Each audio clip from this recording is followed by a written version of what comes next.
Live. So good afternoon, everyone. Thank you for joining us today. And you can see, as represented by the split screen here, unusually, we've got some guests today. So I'm delighted to say that I've been joined today by Michelle and Christian from Right on Time, who specialise in getting local businesses like yours featured in the local press. And I know, speaking from experience, when we've had our business featured in the press, it can do wonderful things for your business. It's really good for your positioning as well as your visibility.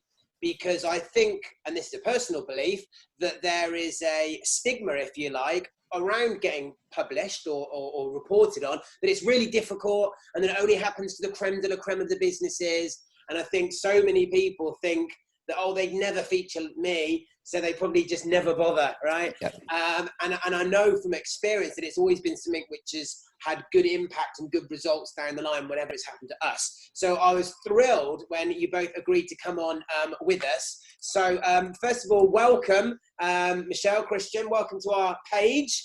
Thank you very much indeed. Thank you for having us. Tell us a little bit more about exactly what it is that you do and exactly how you got to where you are today.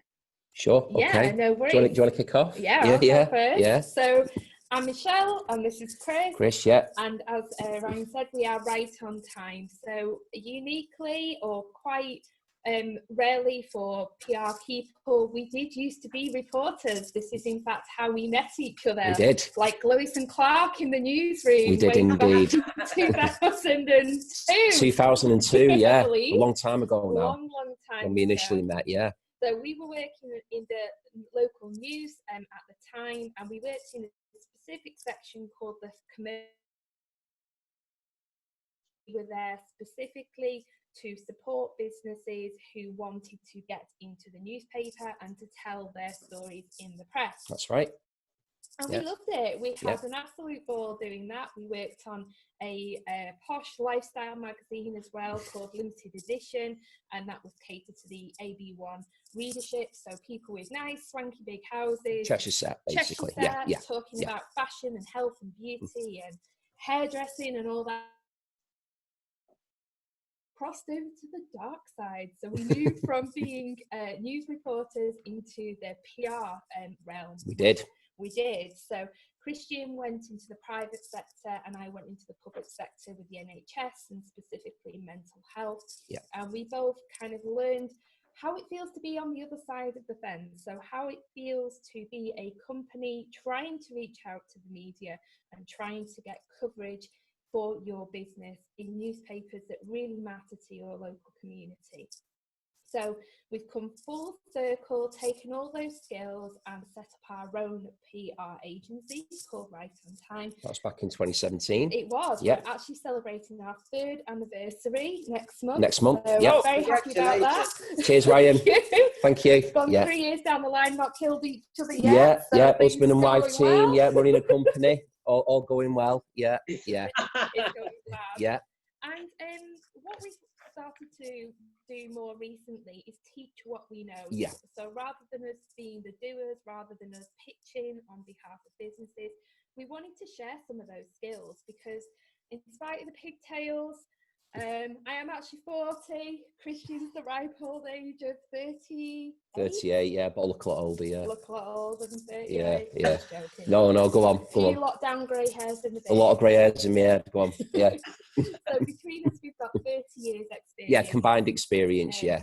Working in the press realm. We have, yeah. So we've learned a lot. We have learned a lot. A lot about what works, what doesn't work, and we felt strongly that we wanted to share that learning because we truly believe that for any business owner, it's a simple, measurable and achievable goal to get your business in the local newspaper. Yeah, trusted, credible news outlets, yeah. Definitely. Yeah. And one thing we really especially believe in is that you shouldn't have to pay for that privilege. So you should not have to buy an advert if you've got a genuinely newsworthy story to tell. And everyone does. I'm sure you might at this point think, what would I say? What would my story be? But believe me, we are yet to meet a business that hasn't got a story worth telling. So we contacted Brian, we reached out to him and said, look, we've got some free ideas that we wanted to share with this community, just to kind of get you out of the starting blocks and get you kind of thinking about what can I talk about, particularly at this time in the pandemic when perhaps you can't deliver your services Indeed, yeah. In the way that you traditionally would, yeah. or you're kind of waiting for this time period to be over so you can get out and start serving your clients again. You might think, could I even tell a story now? Is it even worth telling a story now? So we really wanted to just tell you, yes, it is. So a lot of people are kind of thinking, I'll start all my marketing up again once my business is open to serve customers. But the thing is, everybody's thinking that, and if you can start taking some steps now to remain visible and keep your business at the forefront of people's minds, this is really going to pay off when lockdown's lifted, and you can get back into your salon, you can get back out onto the road, you can start serving your community in the way that you love to. So please don't hide at this time. Now is the time to talk about your business, to be bold and courageous in doing so, and really just to feel assured that you do have a great story to tell. Well, I think you are very much preaching to the converted when you say about remaining visible, because that's very much something that we teach. Now, it's something Fantastic. that I want to pick up on. Actually, can I also? Is it possible, because the microphone is right under your chin, Chris? You are much louder than Michelle. I don't know if you're able to move it into your other ear or something so that the mic. Yeah, sure. Yeah. You can try that. Yeah. Otherwise, it's going to be really loud for you, and we can hardly hear Michelle. So Is that better? There we go. Yay! Better. Do I have to say all that again, or did everybody catch the gist? It was absolutely fine. Excellent. So yeah, that's really good. And also, so just for anyone that's joining us, we've got a whole load of people on who have come on live. So hi everyone. Also, just to let everyone know who's coming on at the end of our chat today, you're going to make this free download available to everyone, right? Yeah, we are indeed. Which I've already had an exclusive read of, and I loved it. So it basically breaks down 20 ways that you can get your local business into a local newspaper, right? And that's the one. And I think one of the reasons why it's so great, it gives obviously lots of different ideas from experiences you've had with other people. I think one of the difficulties from when I speak to people, salon owners, is that, and you kind of touched on it there, Michelle, is that they feel that they don't have a good enough story. And I don't know if that's because they're not thinking hard enough about it, or if they're trying to overthink it. And it's like, oh, I need to have something incredible happen. Whereas actually, if you flick through a local newspaper, it's not all like incredible stories, is it? A lot of them is just normal stuff happening to normal people, because that's kind of what local news is, isn't it? Yeah, and the only difference between you and the people in the paper more often than not is you've picked up the phone and asked for that coverage. Or you've sent a story idea across. And that's a common frustration. You might look in your local paper and think, I see the same faces, or my business has been going longer than that person. Why are they in the paper and I'm not? And the truth we encounter that a lot. All the time. Yeah. The truth of the matter is, it's because they've asked for it. They have asked to be featured.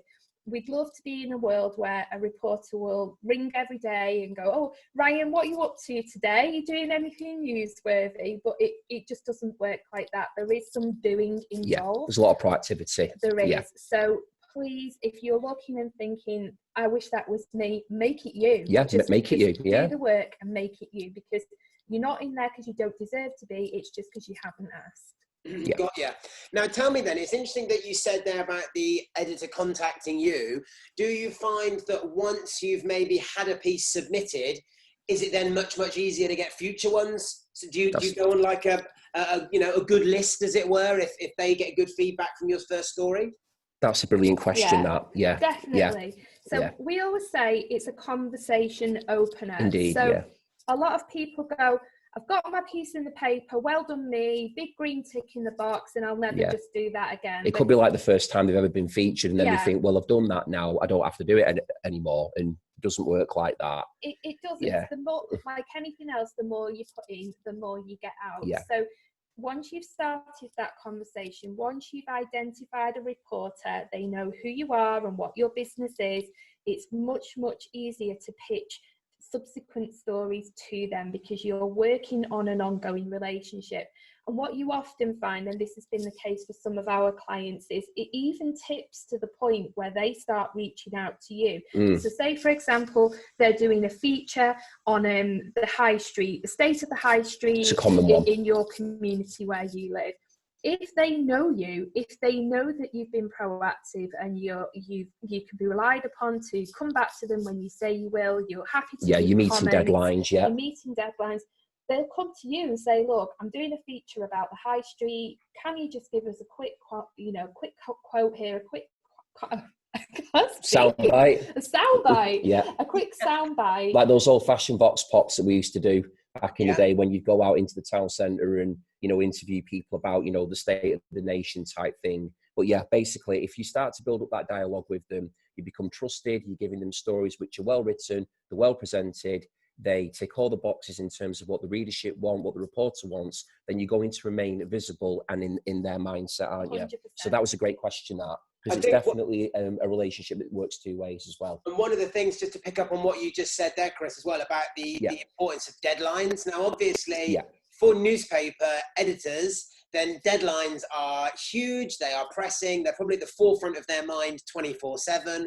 Yep. And I know from in my own previous experience where I've been featured in a couple of industry magazines, I had one of them contact me quite recently, and they said, look, I've got a deadline of like tomorrow, and I know it's short notice, but the last time I asked you, you responded so quick, I figured there might be a chance you might be able to do something for me again. There you go. And I was like, yeah, okay, because I want to do a favour to you, because I don't know when I might need a favour back, and you might be a good person to ask at some point, So that's brilliant. I feel like I'm kind of like on their little gold star list now. Yes. Definitely. And hopefully they'll ask me again as a result, So that's something. I'm sure they will. So that's something which anyone can cultivate. The editors, they have like a black book, do they, of people to link up stories with? Absolutely. I'm really glad that you've mentioned that, because, we've got a real life scenario there for everybody tuning in, whereby the reporter remembered you. You had demonstrated reliability previously. You'd honoured the deadline, which is all a reporter can ever expect and want. When they give a deadline in our industry is there for a very, very definitive reason. It can't be moved, can't be shifted, because that deadline involves a lot of moving parts to it, because you've got production teams involved, you've got all these different moving parts, advertising getting confirmed, whatever it happens to be, to get a publication ready to go. So if a deadline is given and you can prove that you can meet the deadline, and in your case, you can turn it around really quickly, you can do it at short notice, then you're definitely improving and strengthening that relationship that you've got with that reporter, and you're going to remain at the forefront of their mindset. Absolutely. 100%. And an easy way to think of it as well is to think about it in your own sector. So if somebody's booked an appointment with you and they turn up 10-15 minutes late, that can impact on your whole day. And every other customer after that has got a slight delay, and you're feeling a bit stressed and you're not on your A game, and you just kind of like, oh my gosh, I gave an appointment, why can't people just stick to it?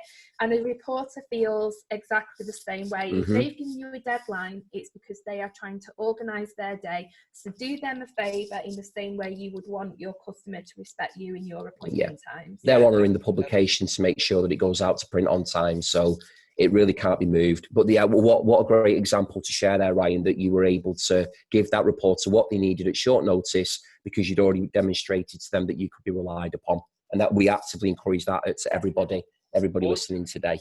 Here's a question that we've had from someone who's live. Aurelia asks, I have been featured once, but I paid over £300 for it. And it was when I first started. So let's just have a little bit of let's pick your brains a little bit here, guys, on the difference between paid features, which you often see as kind of like advertorial, if that's correct. That's correct. That's exactly what it is, an advertorial. So what is the difference between that and getting free press, and which is better to kind of aim for, and what are your experiences of both? Okay, well, thanks for the question first off. Thank you so much. So what I would say about an advertorial is, if you want to 100 concrete guarantee you're going to appear in the paper, clearly, if you pay some money involved, if there's a transaction, you are guaranteed to make that happen. However, £300 is a lot of money if you try and translate that into how many appointments you'd need to do to cover that expenditure. And what we're saying to you is you should not have to pay that if your story is strong enough. Now, if you think about your own reader behaviour in the paper, you are more likely to read about the stories in what we call run of paper. So that's kind of like an industry term for the actual news pages. The news section. The news pages. Section. Yeah. So when you look at a page, you'll see advertorials and adverts kind of boxed off in corners, and the actual news is structured around that. So people automatically give more credence and they're more interested in the actual news stories than the advertorials and the adverts that are kind of boxed off, because psychologically they know the person has paid to be in those areas. So if you can get your business in run of paper on the news pages, free of charge, it saves you money, and it's also going to have more credence and credibility with the readership of the newspaper, because in their mind, they think the newspaper thinks my story is good enough to publish without having to pay any money for it. Yeah, and it looks more impressive as well to customers and to clients, you know, in terms of building relationship, but because you've had that third-party validation, as we mentioned before, a trusted and credible news outlet has decided to run your story, because obviously they don't owe you any favors with that. There is no obligation, because there's been no, as Michelle mentioned, there's been no transaction. So you haven't paid for that coverage or that privilege. You've earned it through having a story that, you know, passes the cut, basically, you know, it makes the grade. So that's why we would always encourage people to look at trying to tell a story whereby you're not having to spend hundreds of pounds on advertising. And just as a statistic to mention to you, in the UK, the average price to buy an advert is between £300 and £500. Yeah, which is a lot of money. Yeah, it is for a small business. Yeah, it absolutely. is. Yeah. And I think, as you said, Michelle, I think one of the keys on that is also then, how much am I going to get back for it? Because, you know, every investment you make in any sort of marketing, you need to be able to track it. And you need to be able to work out, am I going to get more business back than I'm paying out to get it? And as you say, potentially £500 for an article, which some people might see, some might not. They might be your dream target client, they might not. For me, there's a much better ways that you can invest £500 to guarantee that my ad is seen by the right people. That's a fair whack, I think. So that's really interesting. And even when some publications write it to make it almost look in the same style. Yeah, they do. I don't think people are that easily fooled, are they? I think most people, we know it's an advert deep down. Yeah, it usually has advertising feature written. There is a legal requirement for it to be labelled advertorial or advertisement somewhere. Yeah. And it's just something around the positioning, something about the feel of it. It does have a separate quality to how run of the paper news feels. Yeah. And the other thing is as well, we live in a print/online world now. So if you are buying an advert in the print paper, they're going to charge you extra money to put it online and things like that. Whereas a story that they choose to publish free of charge, more often than not, goes in print and online, both free of charge. So it's a saving on both fronts. Yeah, I mean, I think. Yeah. So I was just going to say, I think the biggest difference with obviously an ad feature and an editorial piece is that it's the tone, because the ad feature will read very much as a one-sided thing, because it's going to basically be singing the praises of the business that has bought the advert. And, you know, that's all well and good and that's fine. But from a third party perspective, you're going to gain far more credibility in terms of it having a more objective piece, a news piece that's been written by a journalist, because there's no bias involved in that. You know, in terms of you're not paying for that sort of message to be promoted, which is why we always actively encourage that we want people to be going down the objective route and have the news reporters do the work for you. Yeah.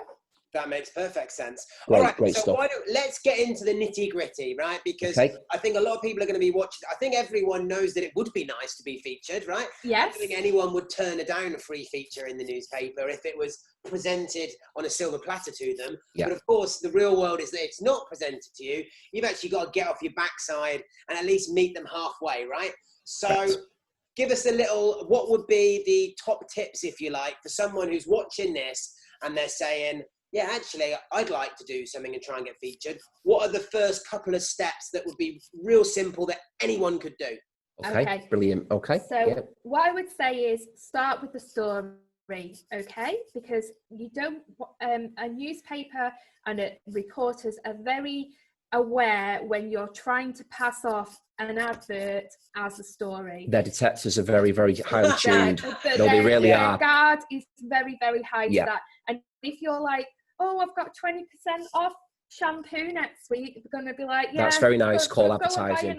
Go and buy an advert. Right, got you. So that's actually, so it's a different department altogether. Yes, it's an entire different department. Okay, that's interesting. So the first step to get over is this idea of having a newsworthy story. Now, when we talk about newsworthy stories, as Ryan mentioned before, we're going to share a link to our free download, and there's literally 20 story ideas on there that will work for you, no matter what stage in your business you're at, whichever specific industry, sector, within, like that, you're going to find a story idea in there that will work for you.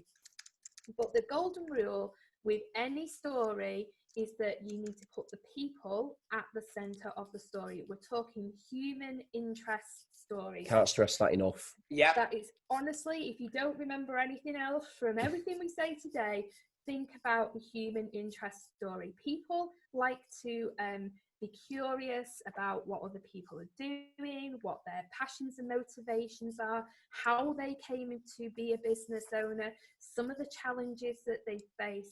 And what you need to do is lift the veil of your business to show something about who The you human are behind it, as a person. Now, there will undoubtedly be a reason why you do what you do. And for a the lot why. We talk about the why, the big why that made you decide to go into self-employment and to run your own business.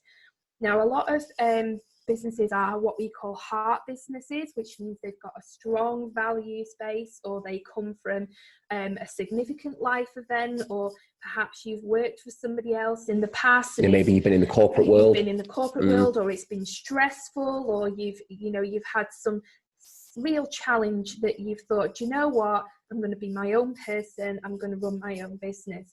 Now, for most people, this is the dream. If everybody could walk into work on in the morning, hand in their notice and go and run their own business and be their own boss, they do it.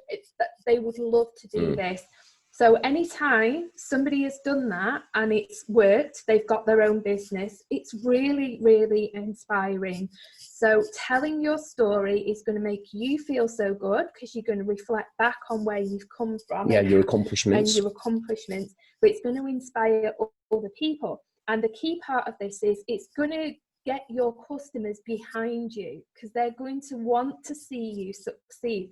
If they know in the past you've had some struggle, or you were unhappy doing what you used to do, and now you're really trying to make a go of things with what you do now, they will be on board with that journey with you. And people buy from people. So honestly, I cannot stress it enough, the key to this is talking about yourself, talking about your team, talking about customers that you've helped. So if you've through some kind of therapeutic intervention, or some beauty treatment, or some way that you've helped somebody, maybe improve the person's confidence, improve their confidence, anything, helping somebody else achieve their goals, tell that story. That's interesting too.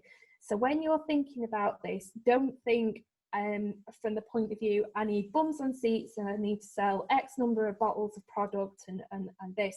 Work backwards from that and think about the people, because that's where you're going to get your good, interesting story, and that's what's going to pique the reporter's excitement and think, yes, this is a story that I want to tell. So that would be the main focus. So we want to be pitching stories to them, but specifically stories involving people, either you or your team or even your clients. Correct. Exactly. Exactly. Trifecta of ideas that we can, because I mean, you do often, I mean, in some local papers, I mean, I appreciate they do have what I think is technically referred to as a slow news day from time to time, but sometimes you'll read the local paper and it's like, how is that even a story, you know? Yes. So which makes me, when I see something like that, I instantly think, it can't be that difficult to get in on certain days if you, you know, or do, and answer me this as well, guys, from a behind the scenes perspective.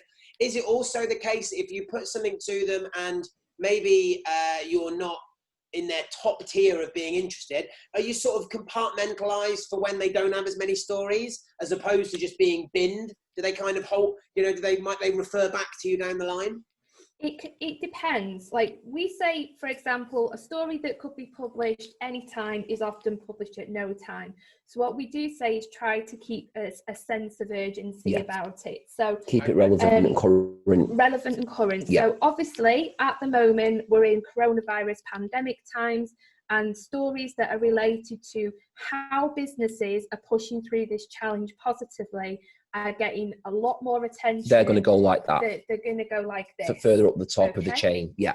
So if you have an interesting story that could be published at any time, it could be put on the side and it might be picked up out of the virtual basket. So if you think about how stories are collated, this little baskets that stories are placed That's literally what we call them as well in the industry. They are baskets. They're like baskets. So your story might be popped in the basket, and like Ryan said, if it's a slow news day or that, you know, they've got an awkward little corner in the paper they need to fill, they might fish your story couple out. hundred words or something. Something like that. But what we're talking about is trying to get to the position where you are a first choice story. Absolutely. With a photograph, the whole thing. So definitely my top tips for around that are have a decent photo. Photos matter hugely because a lot of newspapers have a photo first policy.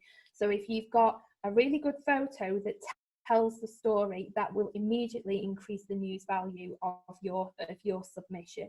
Now this doesn't mean you need a fancy camera. No, not at all. Please don't worry about that. A professional photographer or anything like that. No, literally you can do it with an iPhone, you can do it with an Android phone. It's just about having a picture that tells the story. So if you think in your head, my story is about XYZ, what would I need to help people to visualize this story? So you need a picture that reflects that. The pictures are really important.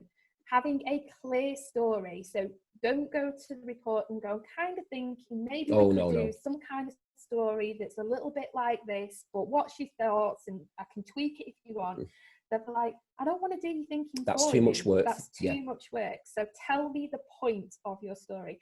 And we have a really quick sort of way to help you to do this. So to visualize it. It's Journalism 101. First thing you learn when you're studying journalism is your who, where, what, why, where, when, and how. Okay. So it's the 5 W's and a H. So who, what, where, when, why, and then how. Yeah. So who is doing what, why, where, when, and how. How are they doing it? Yeah. So if you can cover off in 1 or 2 sentences each of those points, the journalist will have a very, very clear idea of what your story is. If you can't summarize your story in those 2 sentences, you haven't got a story. You're just trying to... It's as simple as that, really. ...cobble something together. So that is a really, really powerful sense check to think, have I got something here that I can pitch to a journalist? And you'll be surprised. The 20 story ideas we share with you, every single one of them can apply to that format. Any story that you want to test in your own mind, just run it through that sentence, and if you can put it together in that short paragraph, then you've got a story that's ready to pitch. So getting the pitch right is important, having a good photo is important, and the third thing I would say is do the groundwork to build relationships. So we touched upon that earlier, didn't we? Yeah, but that is so important. It's really, really important. So this can be, even if you are kind of just wanting to get into this headspace, a simple thing you can do is look up the reporters on the Contact Us page in your local paper, give them a follow on Twitter, make sure you're following the paper on Facebook.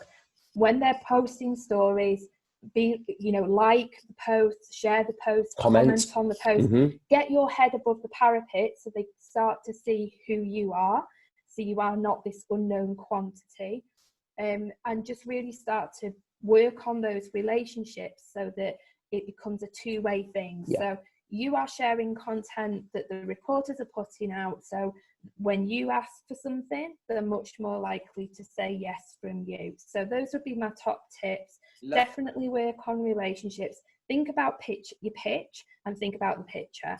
Oh, some absolute gold in there. Thank you. So again, Pleasure. so just to summarize that back for anyone else as well. So include a photo, right?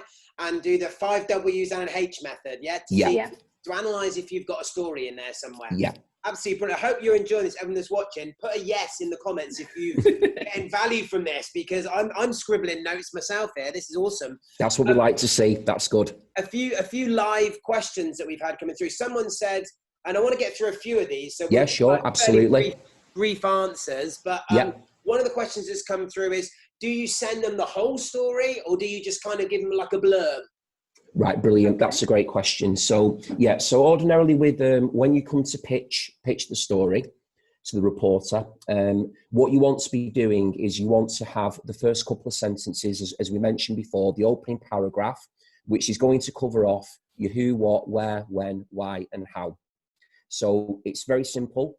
You don't need to send them everything. What you want to do is you want to whet the appetite of the reporter. They need to know, though, those 5 W's and the H, because if you don't give them that information, they're not going to be clear on what it is that you're telling them. So the way I would do it to start with is when you're pitching it is just to do a brief summary, find out if they're interested in that to begin with, and then take it from there, go forward, and then send the remaining information. So you've got to win them over early doors. Yes, gauge that interest to begin with by giving them the overview of the story, a summary of it.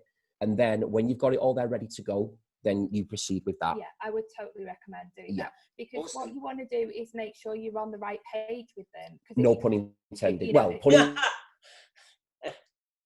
If you spend like a day putting together what you think is a great story idea, and then it's not going to land with them.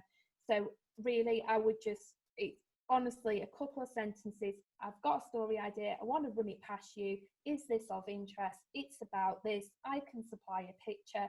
I'll make sure I meet your deadlines. I'd love to hear your thoughts. Just something as simple as that's that. Actually always a really good tip as well, to always make it clear that you've got a high-res picture, a good quality picture ready to go, because instantly then they're thinking, okay, we don't need to be thinking about photographic engagements, etc., getting people out. If you can do as much of the legwork as possible, you're going to make it a more desirable interaction. So that's really, really important. I'll give you very, very quickly, because I'm conscious of time, but this is literally a real life example from this morning. So I wrote to our local paper and I said, local nursery is celebrating 50 years of childcare this coming week across their 4 Warrington settings. They'll be reopening their doors on the 1st of June, having been closed throughout lockdown with the exception of caring for children of key workers. I can supply lovely photos of the staff and children, plus a full celebratory press release. Now, the journalist has written back to me and he has basically said, "Hi Michelle, just picking up this email as Gareth is off for the rest of the week. Sounds good. If you're able to send over to us as and when, that would be great. Thank you."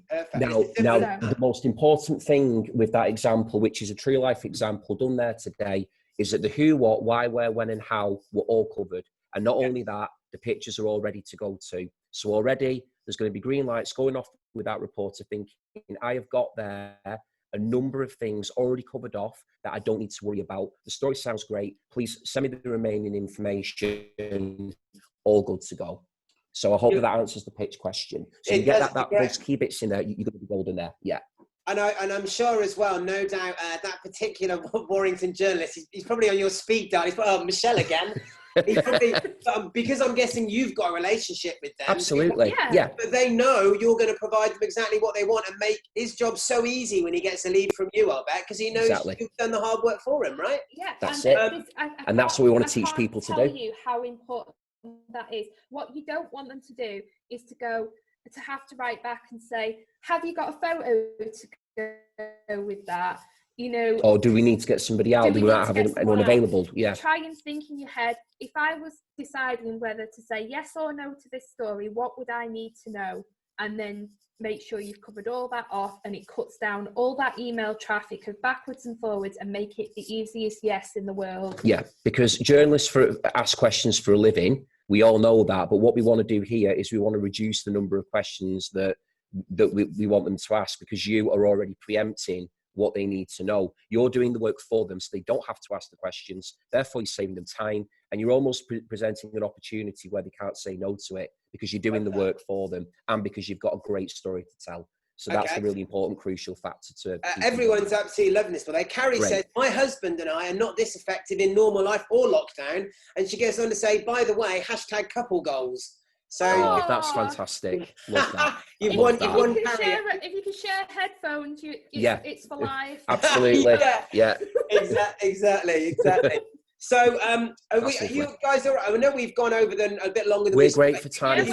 Ryan, if you're good and your audience are good, we're all good. I'm good for another 10 minutes or so, because there's a whole load of other questions I want to get through with you. No problem. So let me, here's one for you. So in your experience, your vast experience of submitting cases, and obviously from your other end when you were at the newspaper itself, and I know you've got your 20 ideas that I've put the link already so everyone can go and download that. And they absolutely should, by the way, because I think, having read the list, I think everyone could probably do at least a dozen of them, let alone just one, right?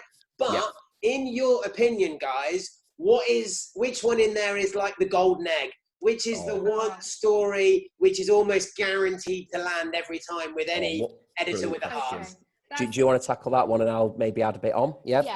I would say great question that. For me, it comes back to our tip around a story that could be told at any time is often told at no time. Yeah. So I would say the number one golden thing that really works time and time again is linking your story with a national awareness day or a national awareness month or a national awareness week. Correct. So this week, right now, is Mental Health Awareness Week. Until the 24th of May. 24th of May. Yeah. So if you can link your business offering with an element of mental well-being, and I would definitely argue, because I know it's impacted in me, it's impacted on my confidence, helping people to feel better about the way they look, the way they feel is super, super important in terms of how you see yourself, how you show up in the world, how you go about your day with confidence. Yeah. So if you are involved in the health or the beauty sector, you are playing a huge role when it comes to mental wellness, because it's about self-image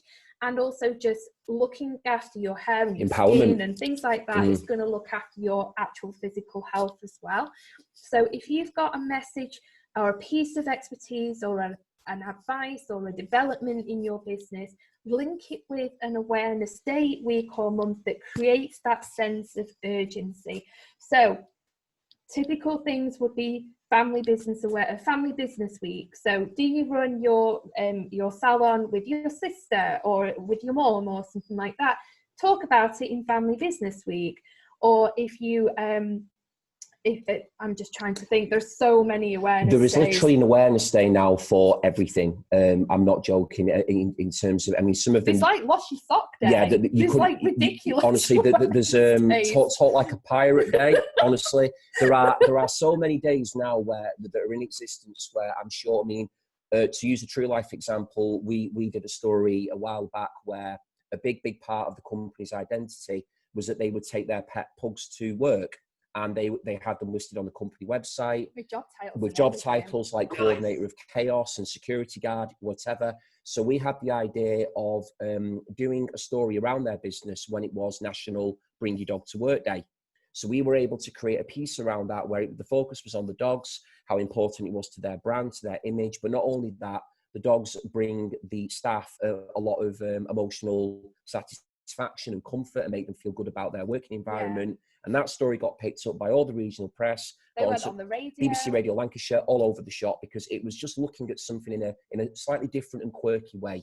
And sometimes quirk can work very well too with National Awareness Days. So just to pick up on what you've just said there, Chris, if you're suggesting then if you get picked up by one publication, because probably a lot of these newspapers are all owned ultimately by the same very small group of people, you can then get picked up across the network, as it were, can you? Is that absolutely? Okay. That's very common. So if you really hit a home run here, it could really fly, as it were. Yeah, absolutely. That's interesting. Okay. Yeah.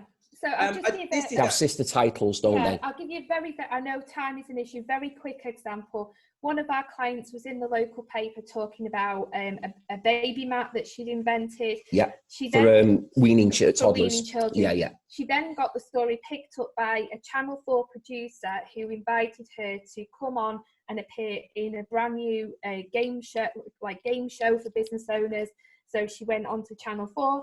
Then that was picked up by the producers of This Morning, and her products were then featured on This Morning. Then as a result of that piece of coverage, she was invited as a guest speaker at a regional business conference, and then she packaged all that visibility up and applied to win a major business award, We Are the City Rising Star, and she won that. Wow. So we're looking at almost like a ladder of possibility. You never, ever, ever know who is reading the paper and what it can lead to. And that story went into her local newspaper. So the producer at Channel 4 saw it in her local paper. She'd never been in the paper before. So her ambition was just at the beginning, I would like to get in a local paper. So that was done. But the point being is that you never know who's going to pick up on that story. So it's really important to always have in the forefront of your mind that, yeah, your local community will certainly be reading the local paper, but it can go further than that because, you know, you've got an online presence, it gets shared around, and obviously her story struck a chord. So, you know, it was the beginning of a really great journey for her with that. Absolutely brilliant. Rachel's commented saying, she said, we had this, we got in the local paper, then it was picked up by the city paper and then by the BBC. And it was about smear test awareness. Fantastic. So again, a story which, you know, is obviously relatable to lots and lots of people, right? Absolutely. And okay. if we did that in cervical cancer awareness month, for example, that would be even more newsworthy. Got you. Because it's linked with a specific awareness day that's relevant. It's potent and relevant and current. I really hope that people are taking good notes when they're watching this, because this is some absolutely stellar advice on how to get it done. What I would like to know, there's a missing piece for me in this jigsaw, which I'm hoping that you can help me out with right now, guys. So I've got my story, okay? So I've thought of my story. It's a public interest story, let's say, a human element, because that's what we know it's about. I've got my photo, right? I've written down my 5 W's and my H, and I've summarised my story. I'm trying to make it real easy for the newspaper to feature me, okay? So now it comes to me getting it to them. So my question is twofold. One, who do I send it to? And secondly, how do I send it? Should I be emailing? Should I be getting on the phone? Should I be a combination of all of the above? How do I actually get it into the hands of the right person who can actually get me published in the damn thing? No worries at all. I kind of say, Ryan, I'm going to compliment you. You're a great student. You have just summarised our honestly, waffle in 5 top tips. The questions today have been, honestly, all the questions, both from the viewers and from Ryan, have been fantastic. Oh, I'm glad you enjoyed it. Yeah, it's, as I say, it's all stuff that people need to start thinking. Brilliant. So, what do you reckon then, Michelle? What's your formula? Okay, going to try and summarise this as neatly as you just did. Yeah. Okay. So in terms of contacting the reporter, do not send your press release to the editor. No. Okay. So the editor. We all have this romantic idea that the editor sat there with like a candle burning and maybe a glass of wine, you know, definitely a glass of wine. Going through all the press releases. They're not. Doesn't work like that. The editor is a figurehead for the newspaper, so they have more of a relationship role of publicising their newspaper. They are there to deal with any legal issues or just to retain an oversight of the newspaper. Yeah. So don't email the editor. Look on the Contact Us section of the newspaper website and look for the news editor. So the news editor's job is the practical gathering together of stories, or you can look for individual reporters. So you might have a health and well-being reporter. Lifestyle. You might have a lifestyle reporter. You might have a reporter who specifically looks after a geographical patch. So where your I keep saying Salon, and just forgive me, whatever that physical presence is for you, whatever your practice is based, you might find that there is a reporter whose job it is to look for stories in that physical area. So pitch to them. So be specific. Do not send it to admin@xx. Yeah, you need a specific address. You need a person, because otherwise you're going to have, and I don't mean this disrespectfully, but you're going to have some administrator or a work experienced person who is just sifting through hundreds and hundreds of emails. Okay, so that's your who. That's your who. And now how? How? Yeah. Okay.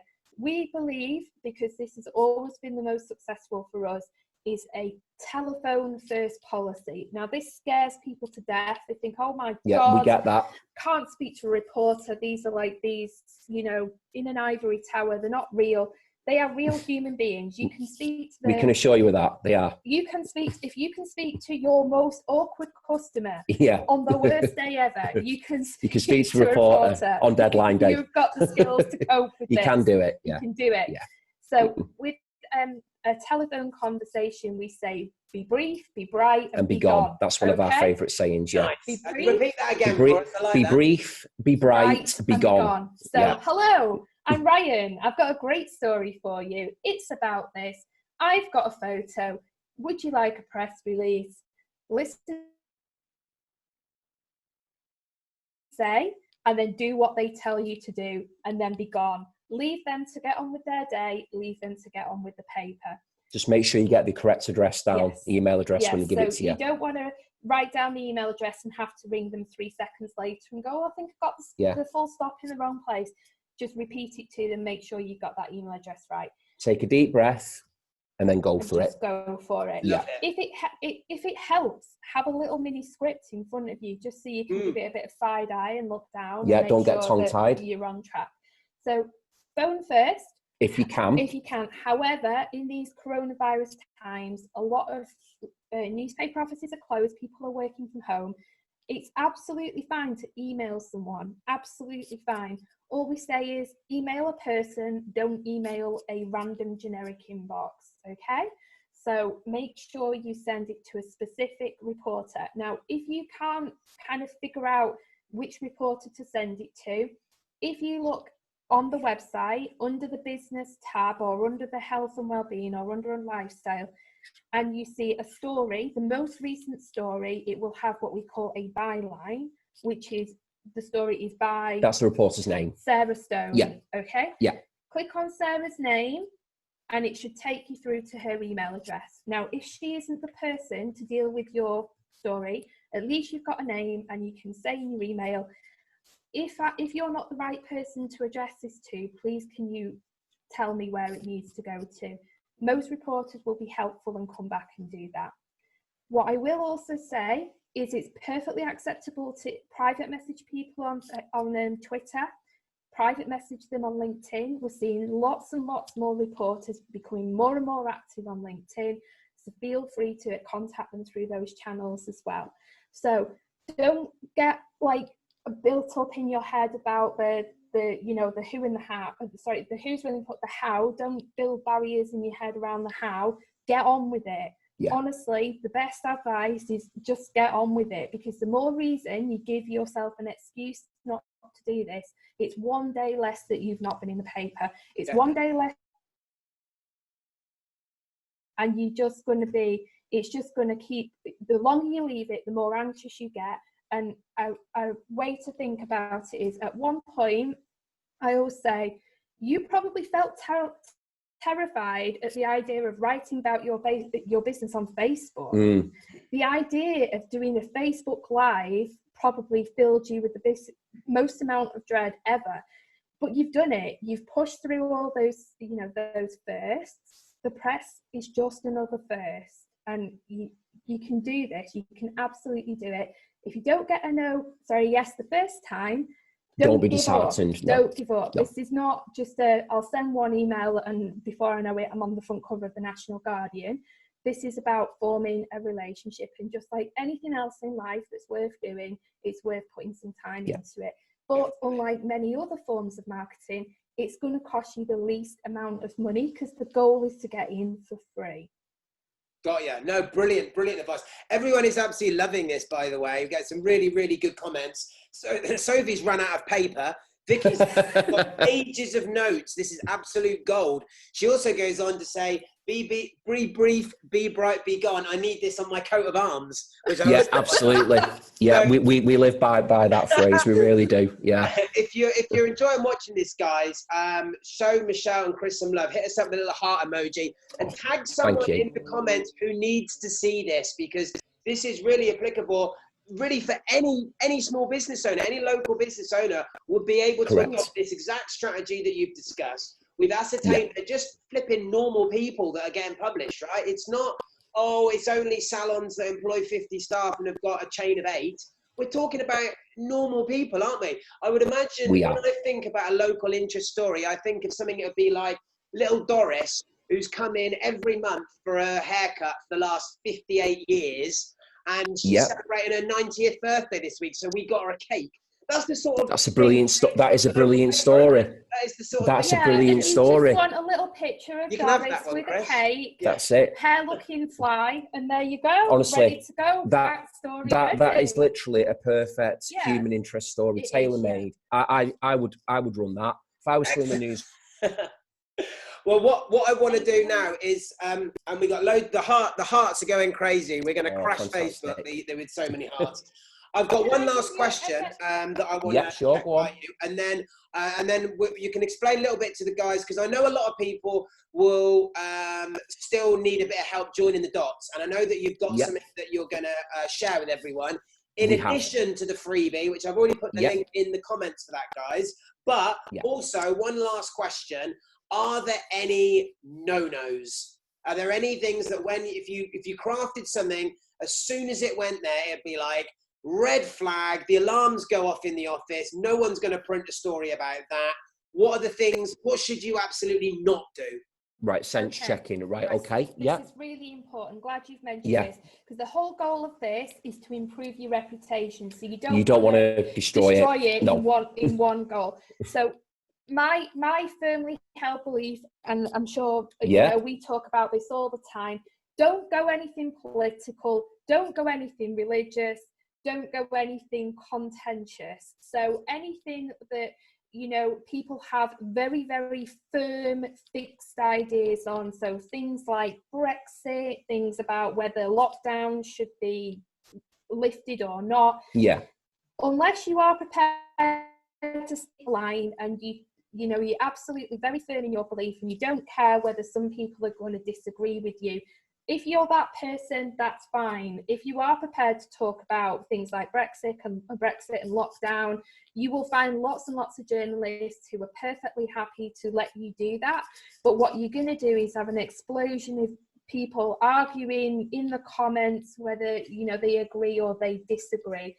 Now, you know, people say no, you know, any publicity is good publicity. But if people are arguing about Brexit or, you know, the lockdown more than they are thinking about you and your business, then you've kind of lost the goal. You've not achieved the goal, because what we're encouraging people to do here is we want the newspaper, the readership of the newspaper, to be your potential customers. So another analogy that we use is that your article, the thing that you're putting out there to the newspaper, think of that as being a shop window for you and your business. So what you want it to do is you want it to look attractive. You want it to be enticing. You want it to tell the story of what you do. Again, why you do it, where you're from, how you do it, why you do it, all of that we've talked about. So you don't want to really be putting in there things which are controversial or that are going to divide opinion if it isn't absolutely pertinent to your story. But what I would say from a sense check point of view is think about the publication that you're pitching to. Think about the readership. Think week out or day in, day out. So you want to be thinking about telling a story that isn't going to set, you know, any hackles rising or anything like that. Just keep it very much factual and accurate. I mean, using Ryan's example there before, that's a lovely, heartwarming story to think of a client that you've got coming in for years and years on end. You know, you're celebrating a birthday with them by getting them a cake, thanking them for their custom, making them feel valued. That is a story that is in no way going to cause offence. It's just going to make hearts feel warm. Yeah. That's what we're kind of looking for here with that. The two goals: make people's hearts feel warm, show your expertise. Yes. So I just will mention this as a free idea. You're all free to go, because this is... Is this one of our 20? Is this a pontoon? Is this 21? This is 21. This is 21. This is our pontoon idea. This is a pontoon idea. Yeah. This is something, like, I am literally days away from thinking about cutting my own fringe, okay? Because that's how desperate I am. All my mates are doing, like, do-it-your-home hair dyeing stuff. Get the bowl out and all that. Getting the bowl out and going crazy for lockdown hair maintenance. So be the stylist who talks about why you shouldn't be doing these things. Give your expert advice on why you should wait for your salon to reopen, because you are so many people are going to be regretting their hair decisions absolutely in the next few months. Yeah. So I'm going to stop myself from cutting my fringe, because I know it's just going to go 10 kinds of awful. Don't get me to do it. I haven't got but honestly, I haven't got a clue. This is a golden opportunity, because so many people are on social media talking about shouldn't I? Loads of people talking about it. So people giving themselves mullets and all kinds. Yeah, and, you know, just be the expert who steps into the space and go, look, guys, these are 5 reasons why you should wait for your salon to reopen. If I was a news editor, I'd commission that tomorrow, because it's something that people are talking about, and you're also showing your expertise as well. And another thing that is working quite well for people is taking advance appointments. So have the right to be the first customer sat in the seat when the doors reopen. So I've seen quite a few people get really good publicity for announcing the fact they're taking like virtual advance appointments. So that's something else. So another one to think about. Yeah. Awesome. I mean, that has just been absolute gold in this last hour, Michelle, Chris. So thank you both so much. Anyone else, if you're watching this back, let us know what you've thought in the comments, because I'm sure the guys will like to read them back. I've already put a link to the awesome free download that you've made available to everyone. Yeah. I understand you've also got something else for people that might want to do a little bit more, or that they really want to run. I'd be interested as well, actually, if you think that you've got something and you could do this, I'd love to hear from you. So do comment. But guys, I do know you've also got something to help some of the people who really want to take this idea and run with it a little bit, haven't you? That's right, yeah. So we can talk a bit about that, yeah. So thank you, yeah. We've got what we're calling our press pack. It's our toolkit. So basically, this is a very practical, step-by-step resource that you can take off the shelf and work through it to put together your first ever press release. We know that people like to learn in different styles, so there's a video for people who prefer to take in information that way.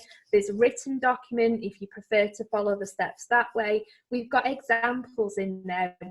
We show you what good looks like. There's a script, so if you do want to talk to a journalist on the phone, you can use our script. There's an email template in there if you want to use our tried and trusted words that we use ourselves. That's in there. There's advice on etiquette. So following up with reporters. Etiquette's really important in our industry. Definitely. How not to hack people off. How to be the person that's easy to work with. There's just some stuff in there around mindset. So if you're still kind of thinking, oh, I'm not sure if I can do this, there's some tips on how to push through those barriers. Yeah. There's all kinds of tips on taking the right photo, as we talked about before. So, you know, things in there that you shouldn't have in the photograph. So there's tips about composition, how people should be framed, that type of thing. Setting, we get into all of that, the lighting, all of that. How to set up your iPhone or your Android to take these good quality pictures. So that's all in the pack. It's 99 quid. So honestly, we had a lady on before who said she spent 300 quid on a single advert. This is £99. But just as a thank you from us to Ryan and to this community, we wanted to make it even more affordable for you guys. So we're going to include a discount code, which will reduce the cost by 20%. So that comes down to something like, literally, my maths is not my strong point. I'm more of a words person, so it's probably going to be about 80 quid. Awesome. So or even less. I'm so sorry. 79, something like that. Yeah. Somebody who's good at maths, tell me what 20%. 20% discount. It's £80, I think. Yeah. So that's going to be a 20% discount code. It's live now. Yeah, that code is all set up now. Yeah. It's going to be available for just 48 hours. So if you do want to get our press pack and make a cost saving in the process, please do use the discount code that we'll put into the comments. And everything you want to take this journey forward. So if you felt today's training and the advice has been helpful, and you just kind of want to keep joining those dots and getting yourself in the press, then this is just a toolkit that you can use that's good to go. Use it over and over again. You can use it again and again. If not, then please at least do take our 23 tips just to give yourself something to think about. Absolutely. And will you be able to share that, share the links for that in the comments underneath? Absolutely. And the code. Yeah, that'll all go in there. No problem at all. Okay, fab. If you want to provide that to me, and I will also send that out to our people, along with the replay of the training today. Sure. So that they can see that as well. So look, it just really leaves me to, again, thank you both for your time today. It's been super valuable. I've really, really enjoyed it. I've taken loads of notes myself, which I don't normally do, but I have today because I think it was just really, really practical, hands-on stuff that everyone can relate to. And I think it's one of those areas that I think a lot of people just shoot themselves in the foot and never let themselves even get to the stage of being told no. They just assume that the papers won't be interested in them, and then they never take the action. So I hope, if nothing else, this has helped to encourage some of our community to be able to take that step. But not only that, you've basically already given them the framework there. And I'm sure that for those that invest in your press pack as well, then by the sounds of things, they'll be on to a surefire winner. So thanks again, guys. And as I say, if you want to pop all your contact details in the comments underneath this Facebook video, then I'm sure some people want to reach out with you as well. But otherwise, thank you again. And thanks everyone to watching. We really appreciate you. Holly will be back tomorrow at 3 o'clock with Coffee with Holly live. She will look forward to seeing you then. And Michelle, Chris, thank you. Have a great afternoon, won't you? Pleasure. Thank you so much, Ryan. Thanks for being such a great host. Thank you, everybody. Appreciate it. Take care. Bye. Bye.